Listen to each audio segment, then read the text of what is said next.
Good afternoon, everyone. I'll be presenting on behalf of Medicine 2. So this is a case of a 32-year-old gentleman who had presented with us with history of a right lower limb cellulitis that was preceded by a thorn prick 4 months ago, for which he was evaluated locally and was treated locally with IV antibiotics. Since then, for the past 1 month, he had come with history of multiple tender nodular lesions that have developed over his limbs, especially the thighs and the forearms, and also along on the trunk that have started oozing out pus. Past history, he was diagnosed in 2017 with Hansen's because when he had presented with blisters over the trunk associated with burning sensation, and for the same was treated with multi-drug treatment for 8 months. Following the same, the patient while on treatment had started developing painful reddish nodular lesions, a suspected repromatous reaction for which he was started on prednisolone at 30 mg per day, and he has been taking the same since 2018. The patient had noticed that whenever he had come down on the dose of the steroids or whenever he had discontinued, he was having recurrence of these lesions. So he has been self-medicating himself with steroids for the past 2 years. Over the duration in the last month, he was diagnosed with diabetes and had been started on OADs for the same. When he had presented to us, he was hemodynamically stable. His general examination had revealed a mild earlobe infiltration of the left ear. He had multiple tender erythematous nodules, which some of which had developed into abscesses with multiple oozing pus points that were there on his back and on the thighs. He especially had a purulent discharge ulcer on his left thigh, a lesion on his right thigh, and the lesion on his extensor aspect with a clean base. The other examination had revealed a thickening of his left ulnar nerve and the right superficial peroneal nerve. The rest of his systemic examination was normal. So these were the lesions that the patient had presented with. The lesion on the right lower side were the tender nodular lesions that he had been having whenever he was coming down on his steroid doses. The lesion on the left upper region is the ulcers that he has been developing over the past 1 month.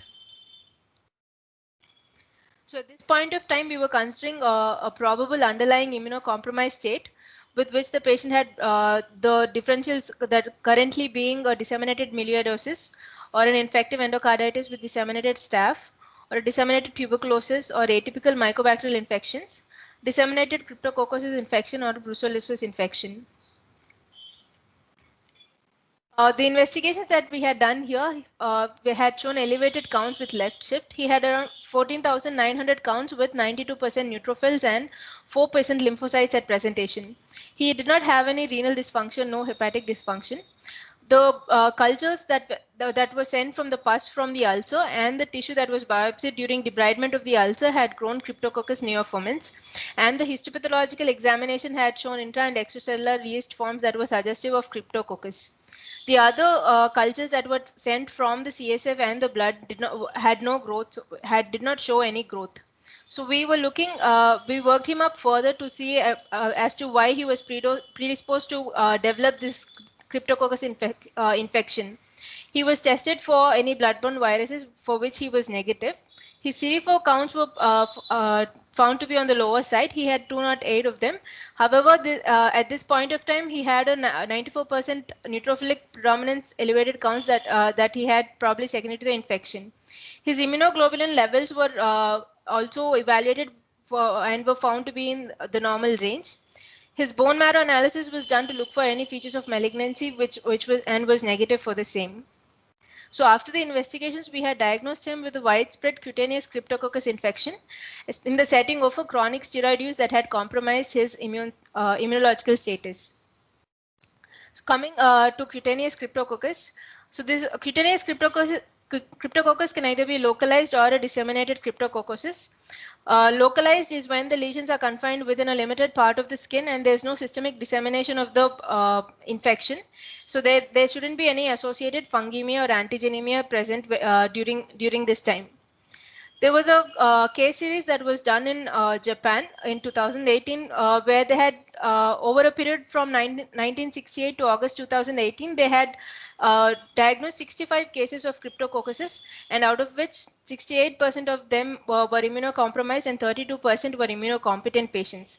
There was a male to female ratio of 1:1.3, and the mean age of presentation was 59.8 years. Out of the 65 patients that were diagnosed, 14 patients, that is 22% of them, had primary cutaneous cryptococcosis that was secondary to a traumatic injury that the patient had reported, and 49% of them had history of being on systemic corticosteroids for various reasons. So the predisposing conditions that the study had found that had compromised the immunological status of the host were glucocorticoid therapy, people who were on biological modifiers on tyrosine kinase inhibitors, people who had undergone solid organ transplantation, people with malignancies, especially people who had hematological malignancies, people with sarcoidosis, or people with hepatic failure. So this was a case report that we had come across on reviewing literature. This was from Brazil, and this was a 65-year-old man. He initially presented with an erythematous nodular lesion on his left forearm, for which he was evaluated and diagnosed with lepromatous leprosy and was started on medications for the same. During treatment, he started having reactions for which he was put on prednisolone and thalidomide and had been on continuous corticosteroid therapy. During the same, he developed ulcerative lesions on his extremities, for which histopathology was done and found to have granulomatous inflammatory infiltrates. Though specimens were also stained to look for lepromatous bacilli, but were negative for the same.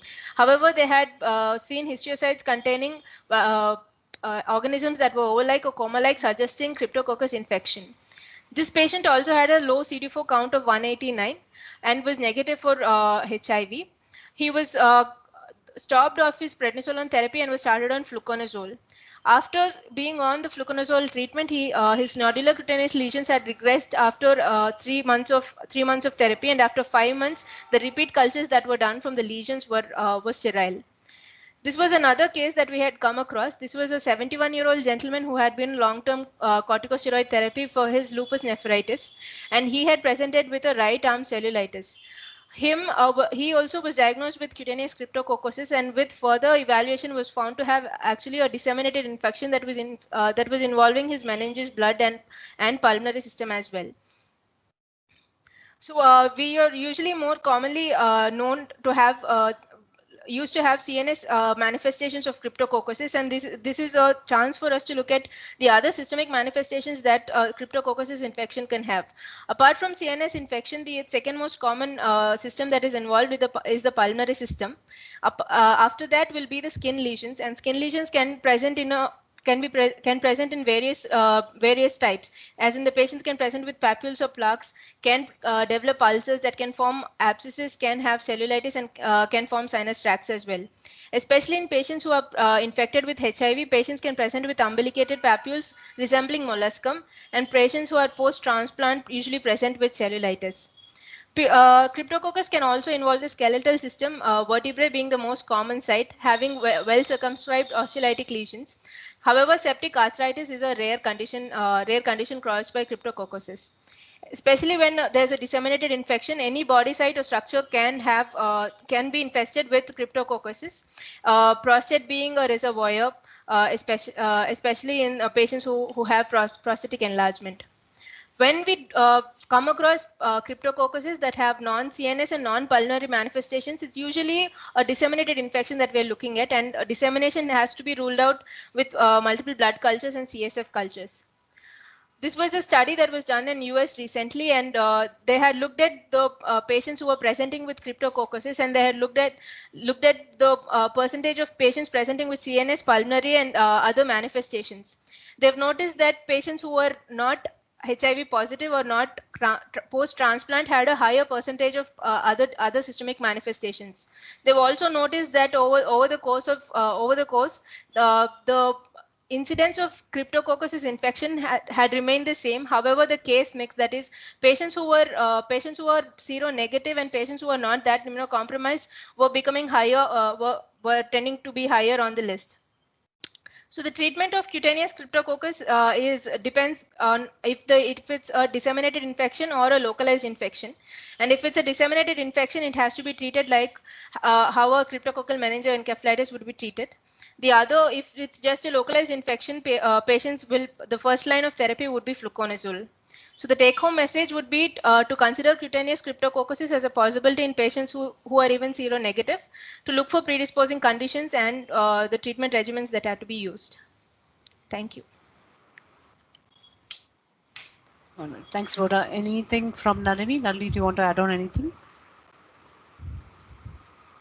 Ma'am, just that when this patient had initially come in, Cryptococcus was not one of the first differentials we had actually considered looking at the extent of his lesions. And but when it did come through, we wanted to know, while he does have history of having background history of significant steroid use, we wanted to look and see if there were any other immunocompromise, if there was any other underlying disease that we were missing. What is this? Nalini, we can't hear you. It's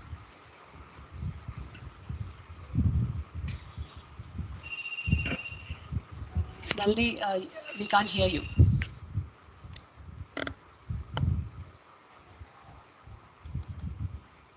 Hello, can you hear me? Now we can hear you. Yeah. Now we can. Sorry. So another one of the immunocompromised states that we did consider for this gentleman was an isolated CD4 lymphocytopenia, given that atypical mycobacterial infections and cryptococcal infections are very likely opportunistic infections in that specific subgroup of people. However, his timeline didn't fit in, and the fact that he had such a significant systemic infection and the predisposing issue of steroids. And what we've noticed that with therapy over the past 1 month that he's been with us, he's actually done significantly well, and his lymphocyte count is now showing an increase. So that actually, for one of the other differences that we thought of with treatment, that's kind of taken that off of our radar right now. So just something that we didn't consider initially ended up coming up on our culture. So yeah, that's true. So thanks, Nalini. I will agree with Nalini on the thing about your differentials, Rhoda. I think, I mean, you wouldn't have thought of Cryptococcus also up ahead, but melioid and I'm not sure about presenting in this case. Even those ulcers are fairly large. I agree with nodular pustular type of presentation for Cryptococcuses, but maybe melioid up there, and IE may have come with disseminated TB may have come with more systemic features in terms of the skin presentation that this patient had. Any other comments? Any other questions for Rhoda from anyone? So thank you all. Thank you everyone for keeping time. I think Mana will take over now for the quiz, and it's already put there. Okay, sure. So I can. Okay, thank you everyone. We'll see you all again next week after the quiz.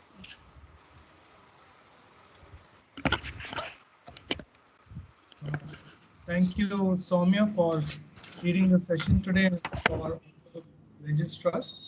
Just a reminder for all the faculties who are there to give the feedback for the PGs. And all the PGs, I would request you all to participate in the quiz. Something that has been prepared for you to go through and enjoy. This is more like formative, don't have to worry about taking part. So thank you once again. Thank you for leading it.